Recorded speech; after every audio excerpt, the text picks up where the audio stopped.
Hey, please welcome to the show, Lance Guest. Hey, Lance. Hello. Hey, look, we're chatting with you this today because look, you know this, and you've probably been doing this all year long at this point. But we're celebrating the 40th anniversary of many great movies this year. I think it's the best year for films of all time, 1984. Really? Yes. Wow. You want to argue another year? I'm up for it. I don't know. What's your favorite? Of the 1984 films? 1984. Yeah. Is this a trick question? No, Oh, no, okay. it's not. Quite interesting. It would be hard to choose, but I'll name some of them. Ghostbusters, Karate Kid, Starfighter, of course. Beverly Hills Cop came out in 1984. You're right. Gremlins came out. Oh my gosh. All right. Okay. Now, I Fair enough. gotta be honest. I try to back up my conjecture with statistics usually, and I did some analysis, and I could not support this with any numbers, box office wise or nothing. So, Oh God, I didn't see that many of them. I remember our big competition was Purple Rain and Karate Kid. oh That's what goodness. yes. That's what they told us. Yeah. Well, it's funny because Purple Rain I think is a terrible movie. It's not a great movie. Yeah. I mean, Great movie. Great musical artist, but not yes, and it gave us a great album, and obviously it leveraged his brand. So to the extent they beat you at the box office, that's all it was. It was a Prince vehicle, but That's true. That's true. well, whatever. Yeah. Speaking of music, look, I know you play guitar. You've been into music. It seems as almost as long as you've been into acting. Yeah, pretty. It's weird. I would say I would say music sort of predates it, although because my friend Mike taught me to play when we were like 10 years old. Okay. I was 9 and a half. He was 10. So what kind of music were you into at that time? Well, it was mostly the Beatles because this was 1969, 1970. Okay. Well, that's So all right. So what Beatles are we talking about? Do you like early Beatles? You like Beatles around 69? I mean, it's very different. I would say, yeah, I would say I probably like the later Beatles. I liked the more sort of complicated songs, Right. the Abbey Road and the White Album, and things like that. And then the later singles, there was a one, Hey Jude, or they called it Hey Jude, or they called it the Beatles Again. It wasn't really an album. It was just a bunch of singles that had not been on albums. Right. But those are like the later Beatles are really my favorite Yeah. songs. Yeah, I agree. Those albums, I think you can listen to from beginning to end. And certainly the intention is that with some of them you do. Abbey Road, certainly, especially that run of songs with Mr. Mustard. And, I love that part. Oh yeah, that's really fun. It's fun to play too. Oh, is that right? You've done that before? Yeah, So- as you get together, Yeah. have enough to turn because let's do the B-side of Abbey Road. So was the Beatles album the first album you could say that you had as your own? Like I know we grow up listening to our parents' music first, and then finally we get our own records. Well, I had older brothers and sisters, so and they were buying records when it was the best. They're all like 10 years older than me, so all their records were the Beatles and the Animals and Bob Dylan and things like that. Those really were the best records. And so I just inherited their records. I hardly had any records of my own. Okay. Well, That's a great start there, though, certainly. yeah, Gosh. because they were all, let's see, it was the Animals and the Herman's. I remember it was Herman's Hermits. My sister had Herman's Hermits. Cat Stevens, James Taylor, Wow.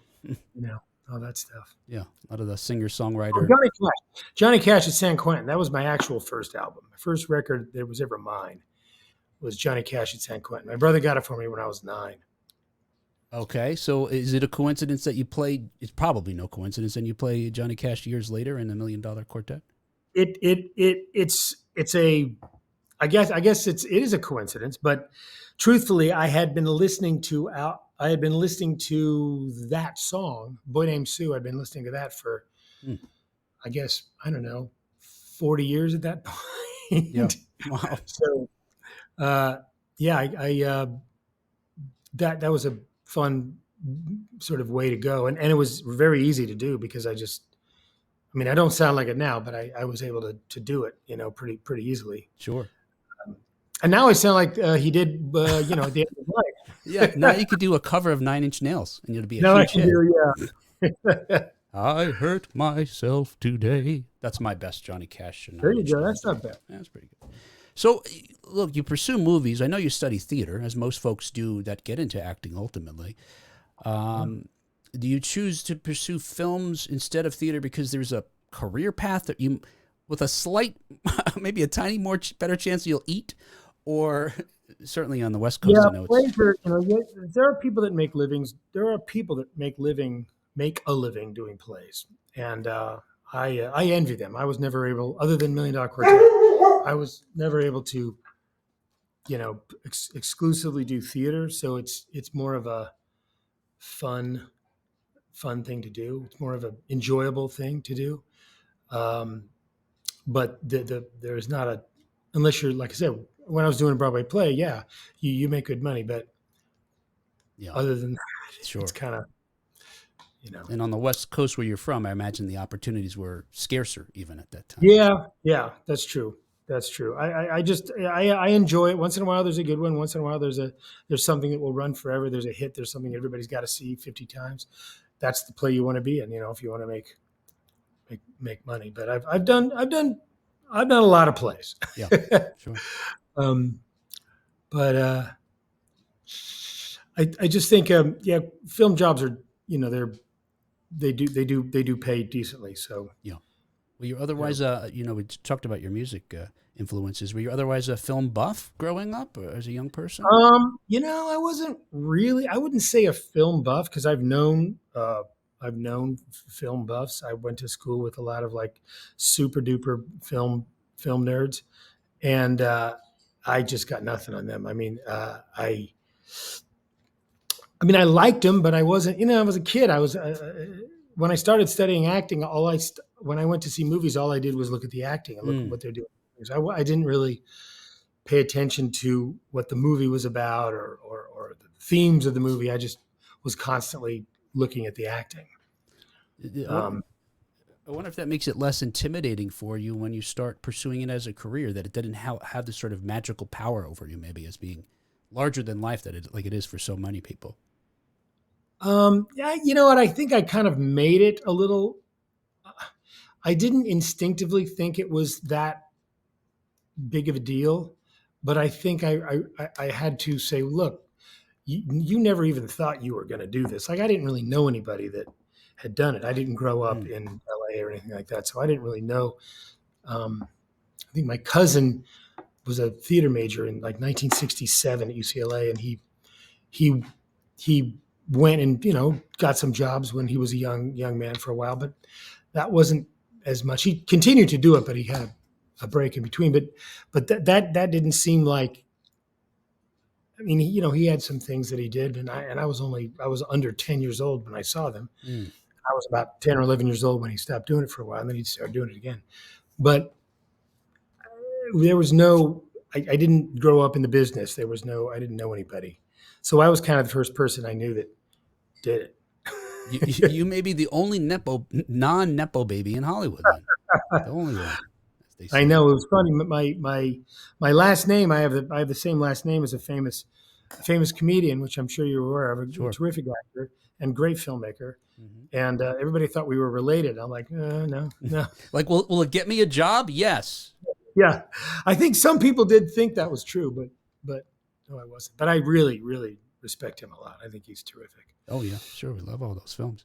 So, Yeah. so when you obviously we're talking about you being in one of the, again, 1984 specifically, ultimately, you're in a lot of cult classics we could chat about, but Last Starfighter is one of these. It's groundbreaking, certainly because of the effects, but it's a science fiction film that has meant so much to so many folks.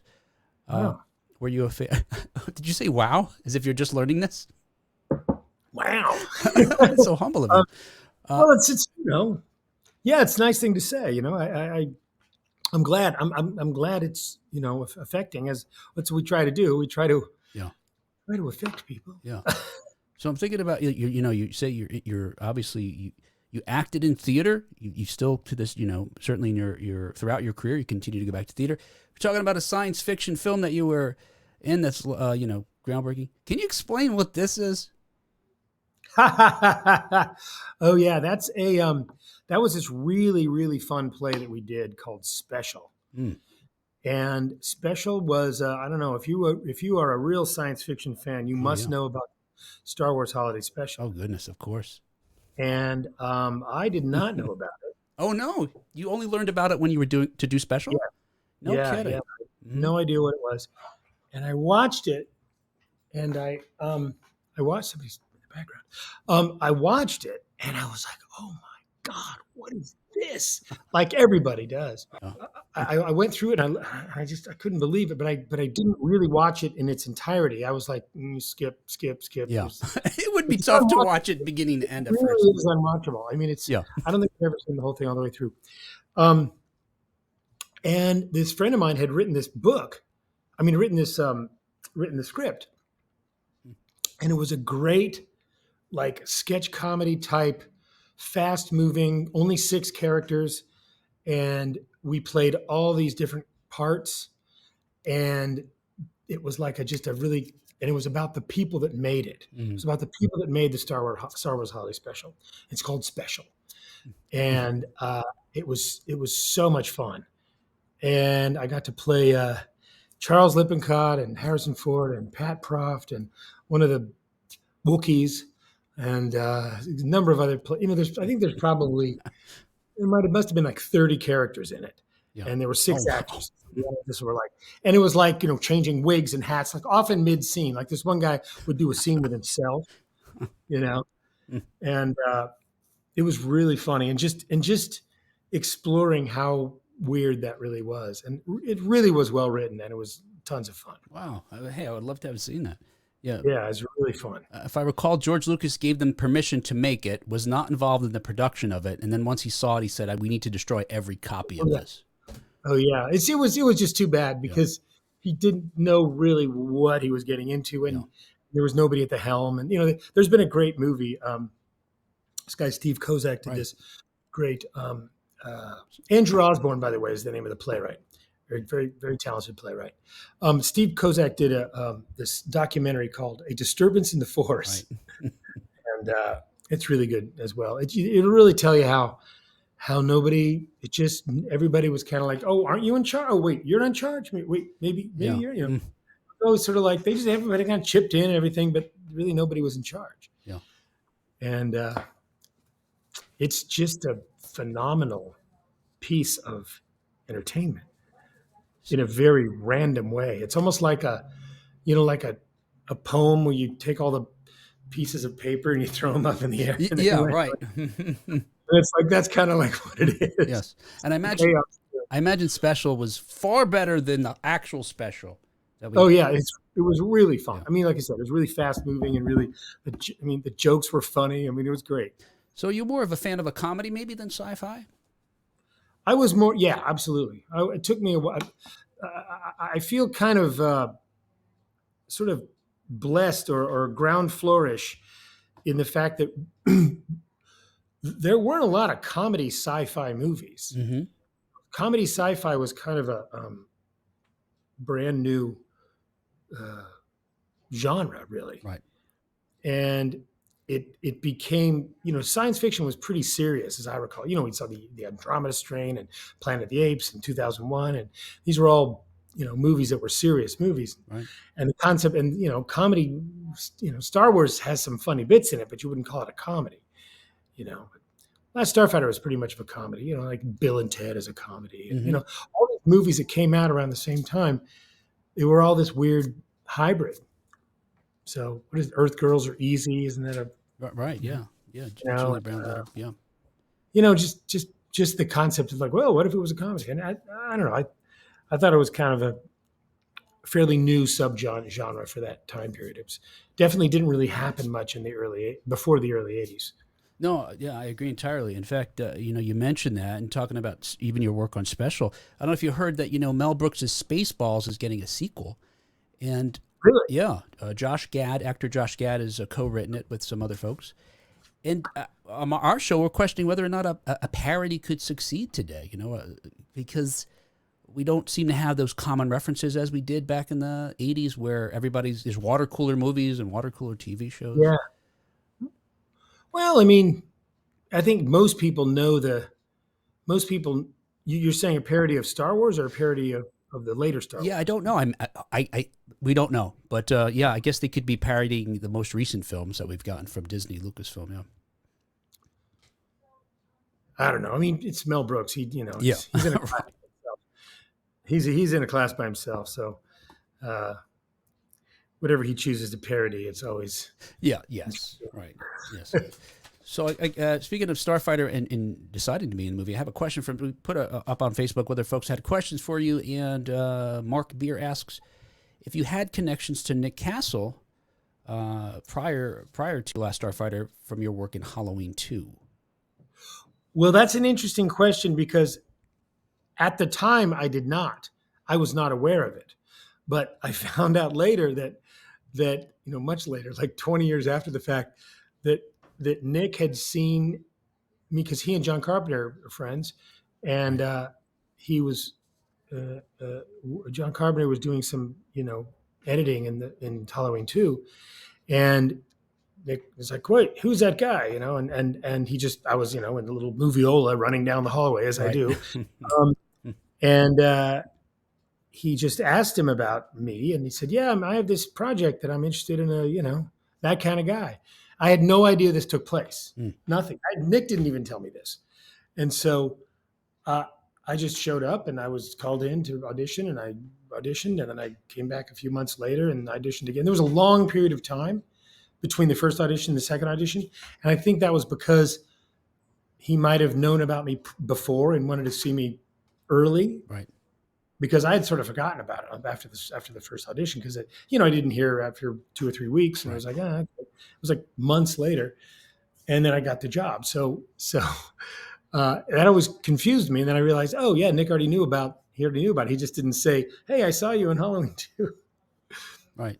Yeah. So Hey. it's funny. It's funny to learn that. I learned that watching the special features of Last Starfighter. Yeah, and look, I love your performance in Starfighter. I don't know that I would have seeing Halloween 2. I would have thought, hey, this is our guy, but I mean, Oh, perfectly cool. cast. Yeah, and that's obviously one of the charms of the film is how perfect they got the cast.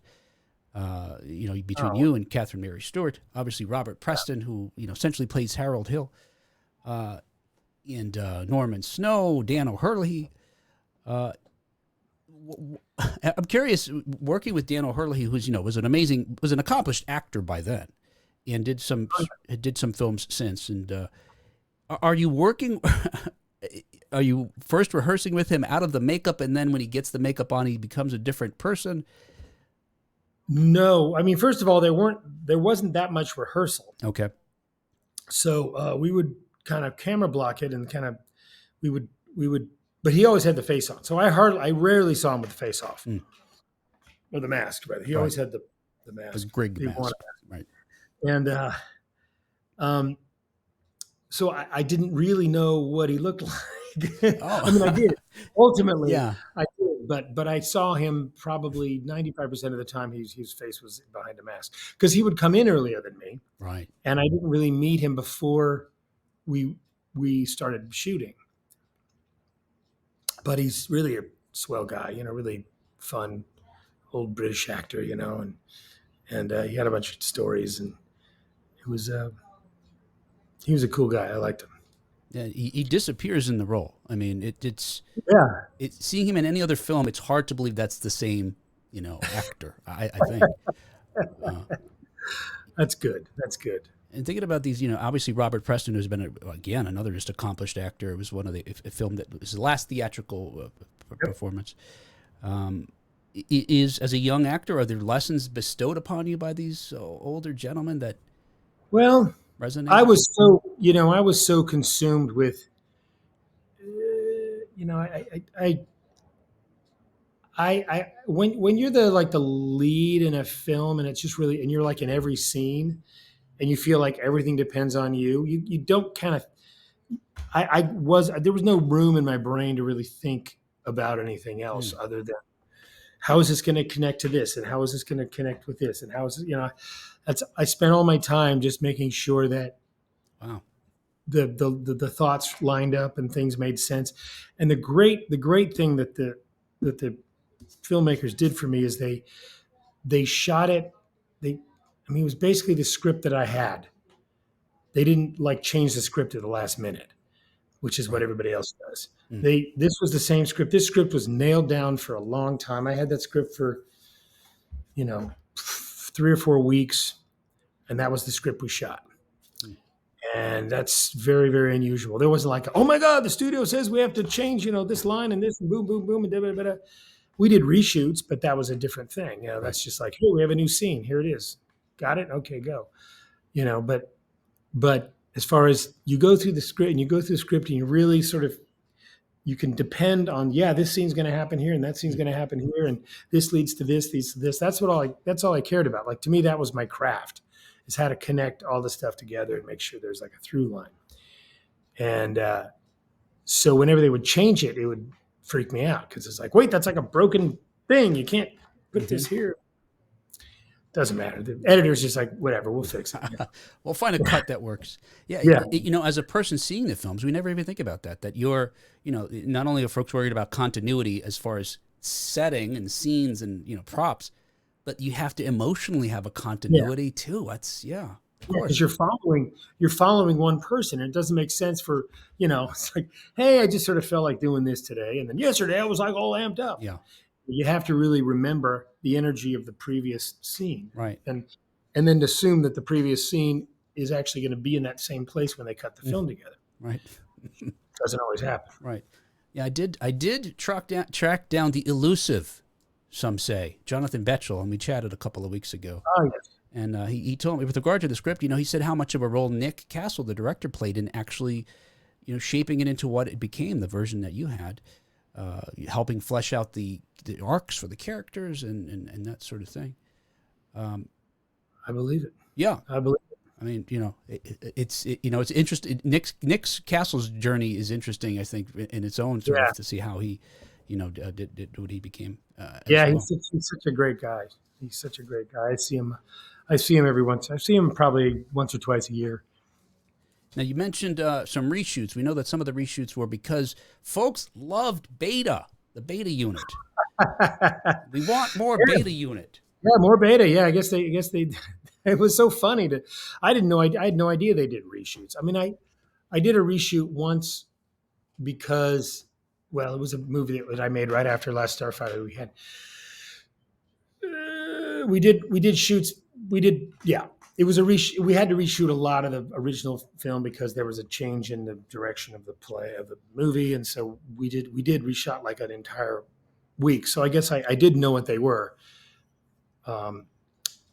because like we shot this. It was called The Roommate. We made this movie about in the fall of 2003, and then we did reshoots in December. So it was whatever, a month later. But Last Starfighter, we finished that in the summer of '83, and then our reshoots were in March of '84. Oh, wow. So I looked very different. I'd cut all my hair off, and I had to wear a wig. Right. Which is perfect, right? It makes Beta seem more like an android. Beta's kind of like a Ken doll, It's like a, that's just perfect. Now, folks who have, anyone listening to this interview is probably a big fan like I am. So they know that you were sick when they shot this as well.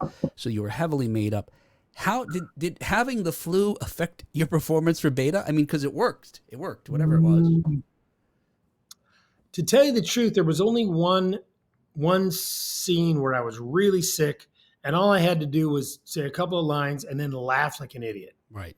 Right. So, laughing like an idiot did not take a lot of acting preparation or thought or anything. The truth is, all of Beta did not take any preparation or thought. It was all completely instinctive because he's a blank slate. Mm. So all you can do is it's not difficult to just like empty your brain and say, I don't know anything. I have no frame of reference.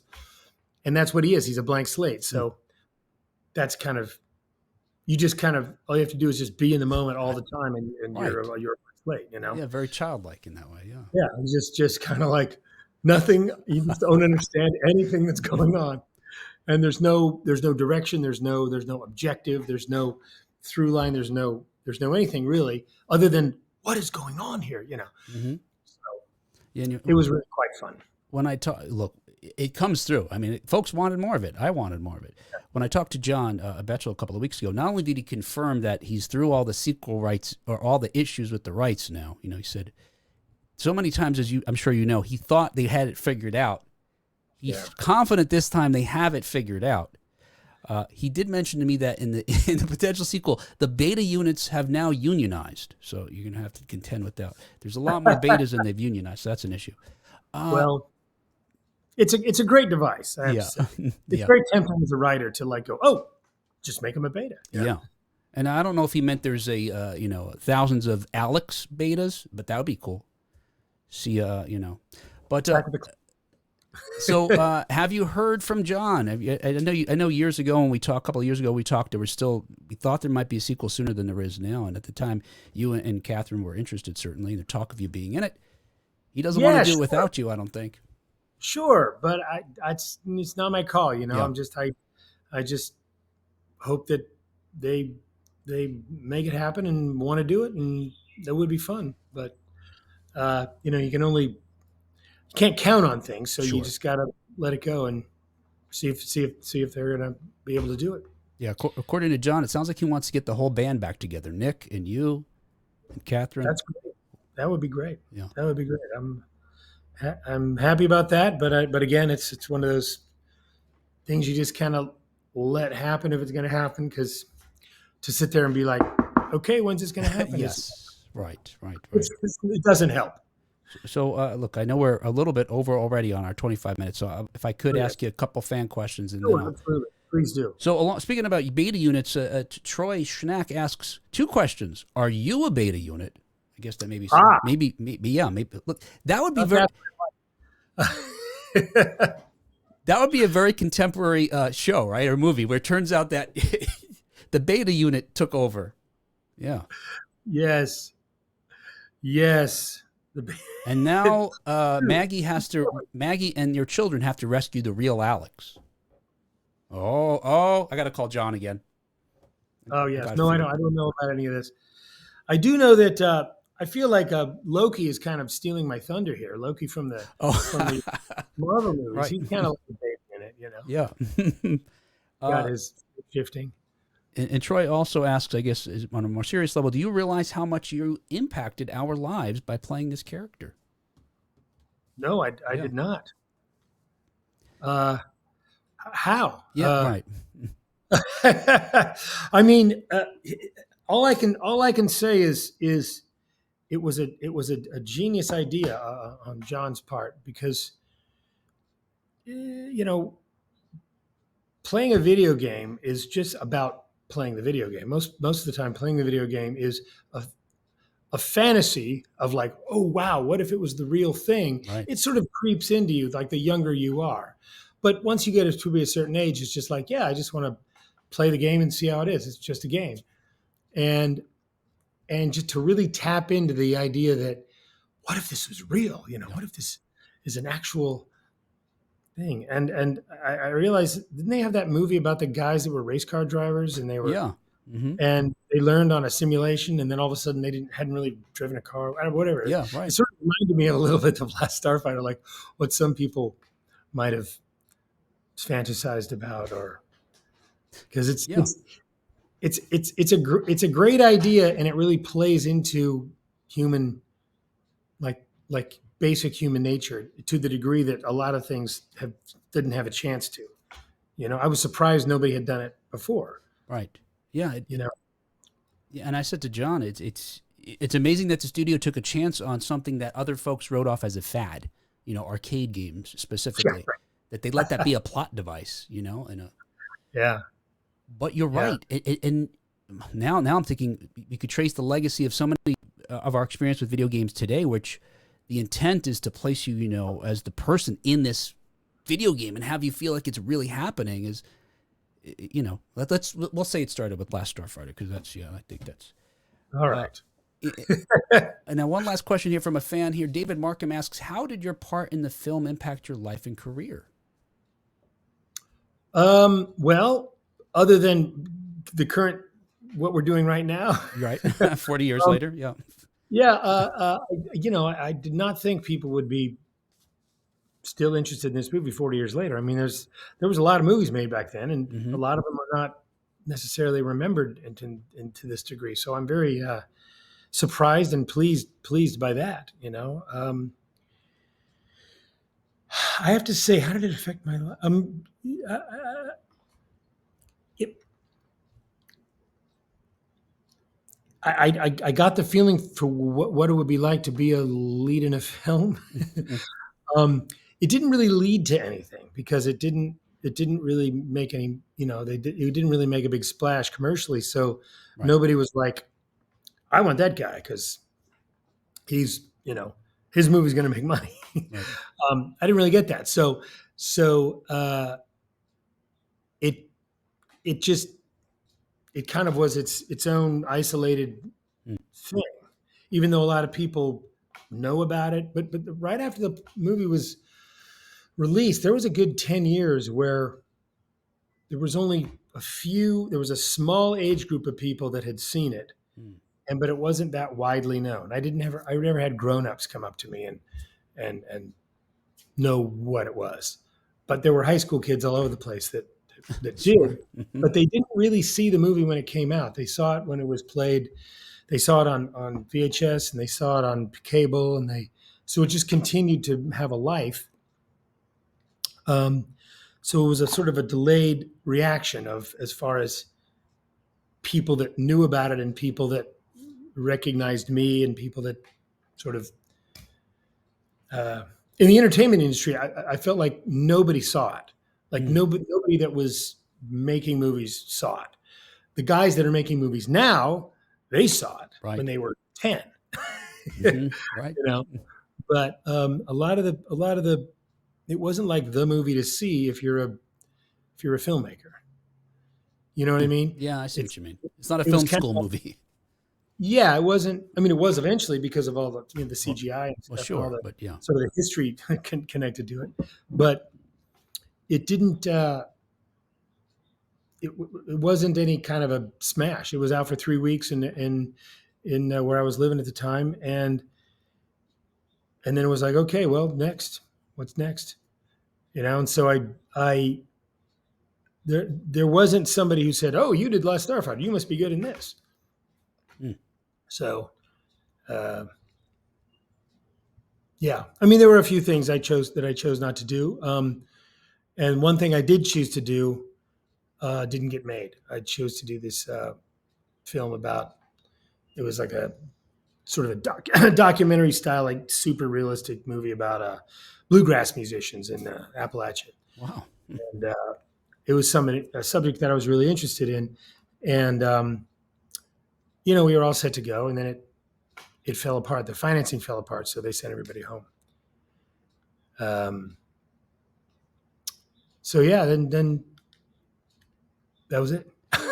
It is shocking to me that it wasn't Yeah, bigger, except for the fact that, like I mentioned, a lot of amazing films open that summer and throughout the yeah. year. But I imagine if this same exact film opened today, it would do much better at the box office because we don't see a whole lot of films like it, and it is tight and special and I heartwarming and think funny. so. I think so. I did not know what it was going to be like. I had no idea, and nobody really did Yeah, because the directors and the producers didn't know because they didn't know if that CGI was going to work, and they didn't really share that with us. They were there. They didn't like freak us out by going, "We don't know what it's going to be like." They were very cool. They were like, "Yeah, this is what's going to happen, and this is what's right. going to happen." Blah blah blah blah. But inside, they were just like, "Ah." So I commend them for that because they did not create any type of sort of insecurity on the set. Any insecurity is of our own Right. accord. Yeah. You know. Uh, Creative folks bring enough of it all by themselves. Yeah. So yeah. Yeah. Well, Lance, I will thank you for your time. I appreciate you chatting Absolutely. with us today again. Big fans of all your films, but especially talking to you about The Last Starfighter. Thank you so Okay. much. Well, thank you. Thank you so much.